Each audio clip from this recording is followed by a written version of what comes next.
como el Papa que más ha hecho o que más intentó hacer para reparar este tipo de abusos. Sin embargo, hay quienes señalan que no hizo lo suficiente. Y son muchas las historias que relatan la crudeza de la pederastia, como el caso, por ejemplo, de Sebastián Cuatromo, un argentino que fue abusado sexualmente cuando tenía 13 años de edad por un docente religioso. En esa oportunidad, en la ciudad de Buenos Aires, Argentina. Tras años de lucha, el abusador fue condenado, fue llevado a la cárcel. Sebastián Cuatromo dirige hoy la organización Adultos por los Derechos de la Infancia y es nuestro invitado en esta parte del programa. Señor Cuatromo, bienvenido, gracias por acompañarnos. Muchas gracias.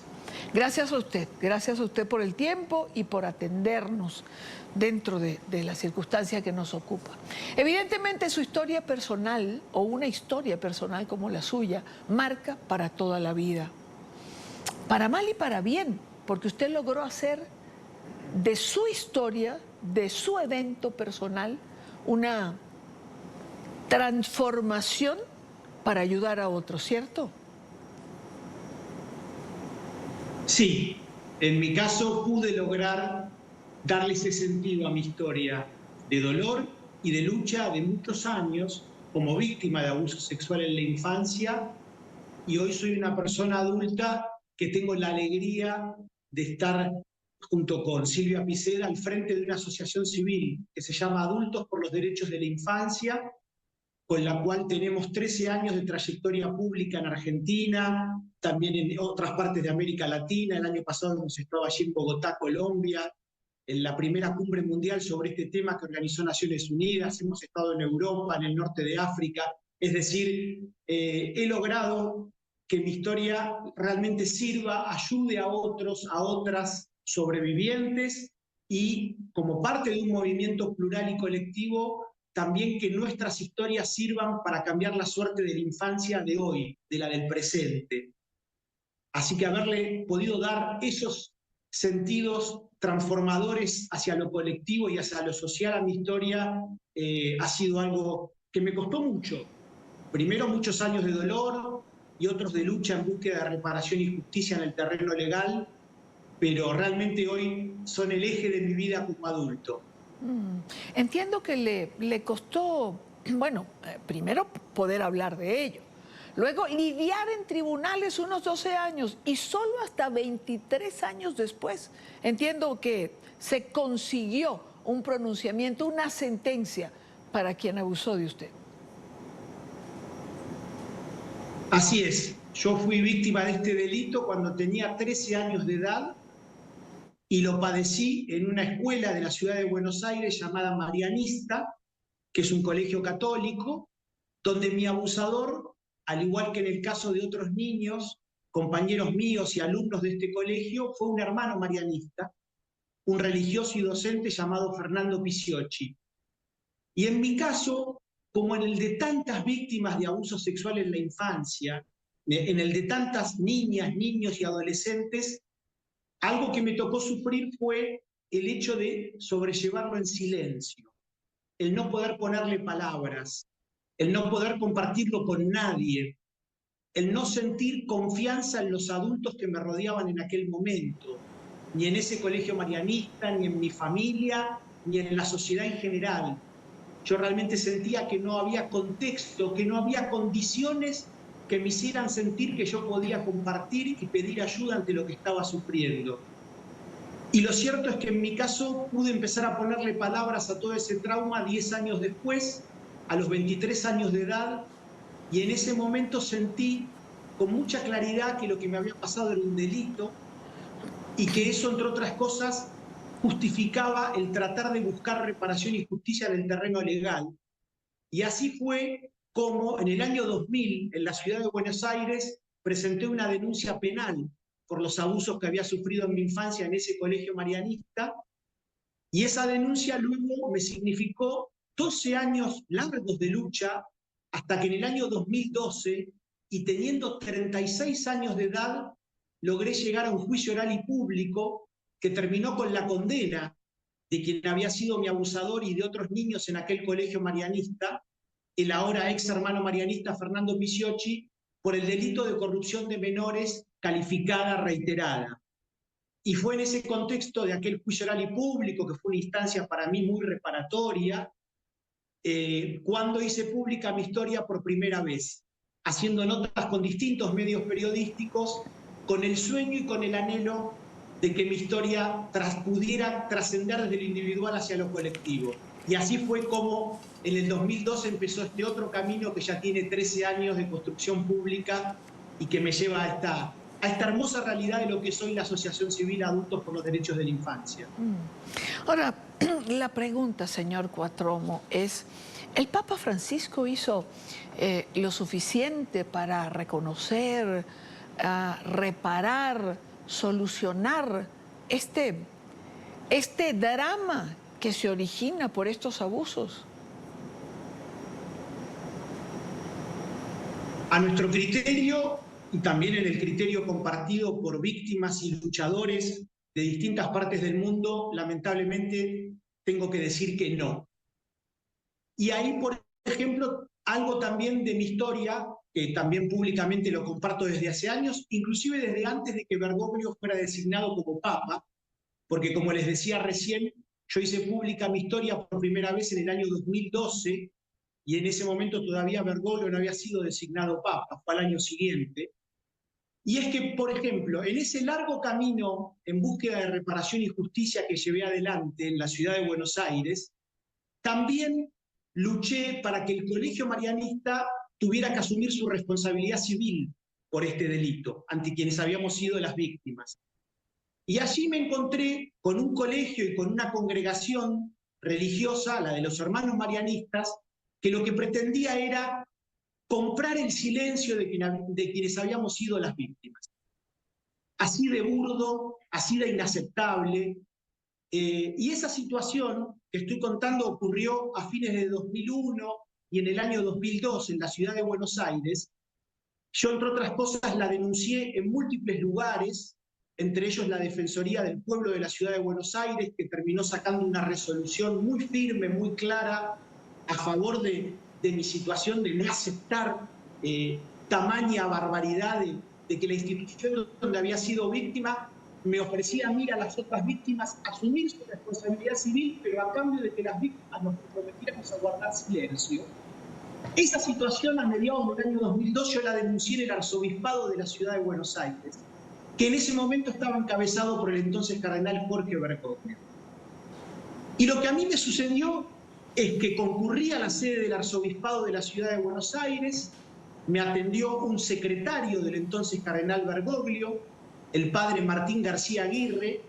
y allí lo que hice fue compartir toda mi historia. En ese momento la causa penal por los abusos que había sufrido en mi infancia, por supuesto, ya estaba iniciada, abierta, y con mi abusador prófugo de la justicia, con una orden de captura nacional e internacional en su contra. Y muy concretamente lo que le planteé en aquel momento a esa jerarquía católica de la ciudad de Buenos Aires que encabezaba Jorge Bergoglio era que como víctimas estábamos necesitando que la jerarquía católica de la ciudad tomara una posición y que esa posición fuera a favor nuestro, que fuera una posición de solidaridad, de empatía para con las víctimas y de condena y de no aceptación ante ese intento, ante esa política de esta institución y de esa congregación de la ciudad de Buenos Aires. Lo cierto es que el secretario de Bergoglio en ese momento me dijo que todo eso se le iba a transmitir al cardenal y que en breve se iban a contactar conmigo, y así lo hicieron. Y siempre a través de este secretario, lo que el entonces cardenal Bergoglio me propuso fue que yo me reuniera con el obispo Mario Poli, que luego terminó siendo arzobispo de la ciudad de Buenos Aires y hoy es uno de los 4 cardenales argentinos que va a votar en la elección del próximo Papa. Y lo cierto es que en esas reuniones con ese obispo Mario Poli, que tuvieron lugar en la Vicaría Zonal de Flores, la iglesia de la ciudad de Buenos Aires está dividida en vicarías que abarcan los distintos barrios de la ciudad,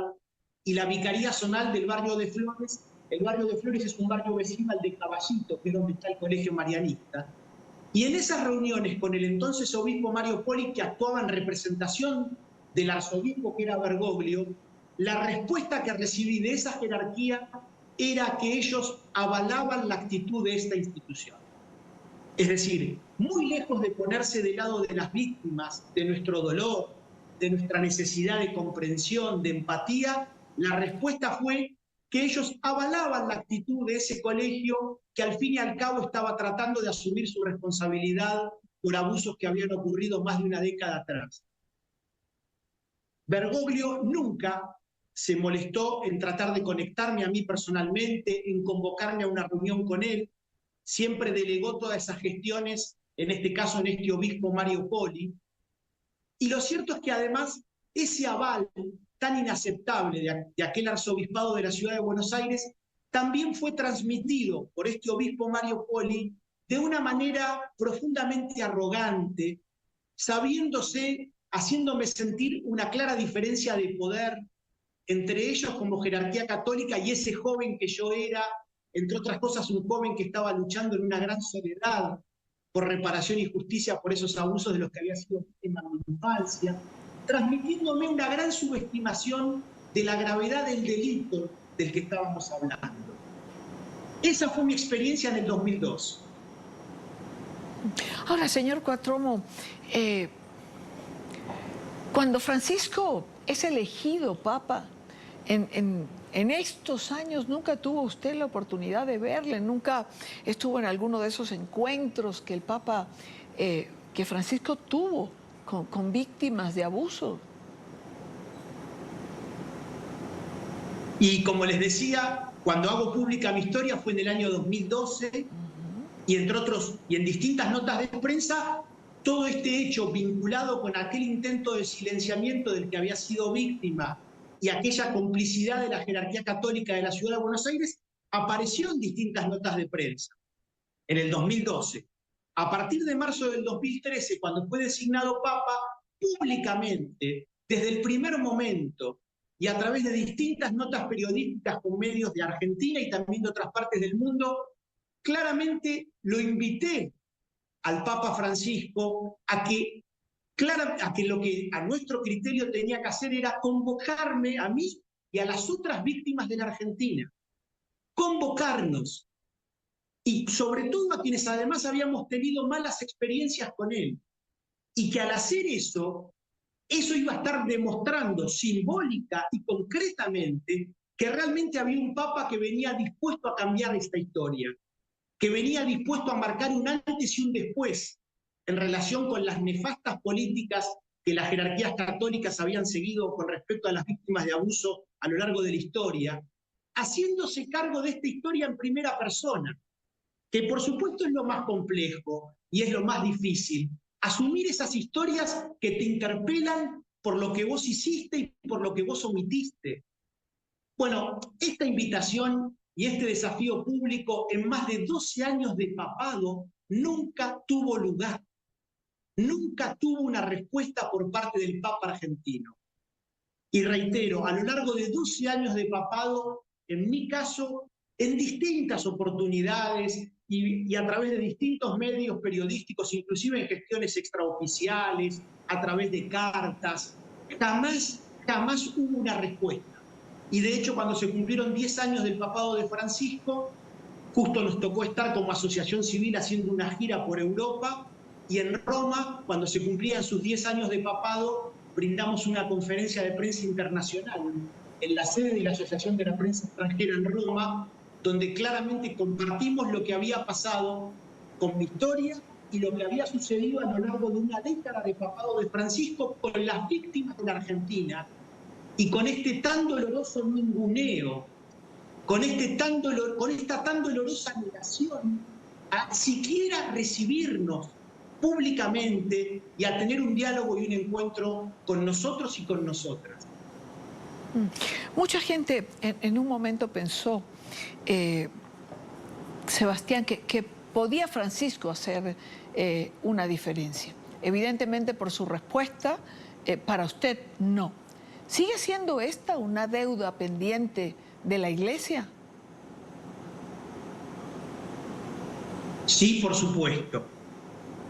Y sin duda las luchas que venimos llevando adelante, las víctimas de abuso eclesiástico en distintas partes del mundo, que ha logrado con enorme esfuerzo evidenciar todo esto ante la opinión pública mundial,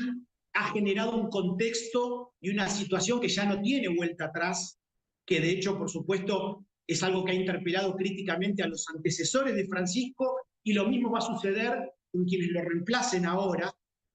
y justamente, entre otras muchas cuestiones, determinar en serio y a fondo con la cultura de la impunidad y del encubrimiento y la cultura de la desprotección y de la falta de solidaridad, de empatía, de cariño con las víctimas y de gestos concretos de reparación y de justicia, de políticas concretas que pongan al dolor de las y los sobrevivientes en el centro de la actuación, como así también en el centro de la actuación pongan a la protección de la infancia. Digo, a nuestro criterio todas esas deudas siguen abiertas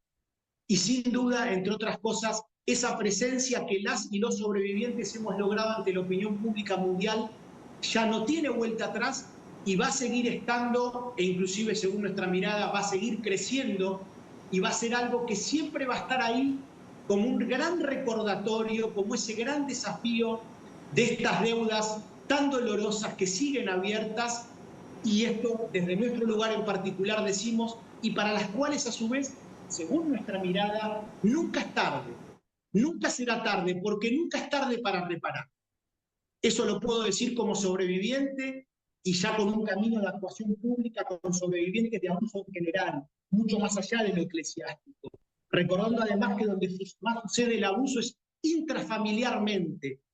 Por eso es algo masivo y transversal en el conjunto de nuestras sociedades. Según una campaña pública del Consejo de Europa, es algo que sufren nada menos que 1 de cada 5 niñas, niños y adolescentes. Estamos hablando del 20% de la población. Ahora, que esto trasciende claramente a la Iglesia Católica es muy claro, pero a su vez decir esto, por supuesto, no le quita un ápice de gravedad ni de relevancia mundial a lo que en ese ámbito se haga con los sobrevivientes y sobre todo con una nueva cultura y con nuevas políticas en su relación con la infancia. Y en eso quiero decir, con dolor, pero siempre también con esperanza, que nunca será tarde para esos cambios que las víctimas no vamos a dejar de reclamar. Quiero darle las gracias a Sebastián Cuatromo por haber compartido con nosotros parte de su historia y de su sentimiento. Muchísimas gracias por estar con nosotros. Un placer y a total disposición. Gracias, señor Cuatromo. Muchísimas gracias.